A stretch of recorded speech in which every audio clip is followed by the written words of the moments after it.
এই 10 ধরনের চিন্তা আপনার মাথার মধ্যে সবসময় কি আসে? 1. আমি ভুল করেছি, স্বীকার করাটাই সঠিক। কোনো একটা ছোটোখাটো ভুল করলেও এ কথাটা আপনার মনকে পাগল করে তোলে। 2. আপনি কথা এবং কাজের মধ্যে মিল রাখার চেষ্টা করেন, না পারলে অনুশোচনায় ভোগেন। 3. কারো ক্ষতি করার চিন্তাভাবনা কখনো করেন না আপনি। অন্যের ক্ষতি চিন্তা করলেও আপনার বিবেক অস্থির হয়ে ওঠে। 4. আপনি চান সবাই যেন আপনাকে বিশ্বাস করে, কেউ যেন আপনাকে অবিশ্বাসী ভেবে ছোট না করে, তাই সেইভাবে চলার চেষ্টা করেন আপনি। 5.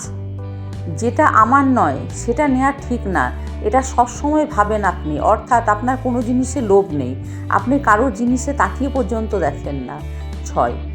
আপনি এটুকু ভাবেন যে অন্যের ভালো করতে গিয়ে আপনার যদি একটু কষ্ট হয় তাতে কি হোক না। 7. বাহ্যিক চাপের কারণে হয়তো মিথ্যা কথা বলতে বাধ্য হয়েছেন, কিন্তু তাতেও আপনি অনুশোচনায় ভোগেন। 8. কাউকে যদি 2 কথা রাগের মাথায় বলে দিয়ে এসেছেন, তাতেও আপনি অনুশোচনায় ভোগেন, বারবার আপনার মনে হয় কেন বলতে গেলাম ওসব। 9.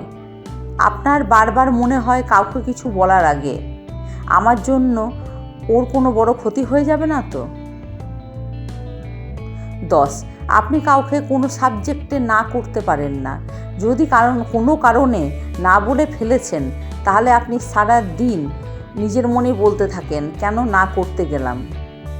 এই 10 ধরনের চিন্তাভাবনা যদি আপনার মনের মধ্যে আসে, জানবেন আপনি খুব অনেস্ট পারসন, অর্থাৎ আপনি খুব উঁচু দরের মানুষ এবং খুব সহজ সরল।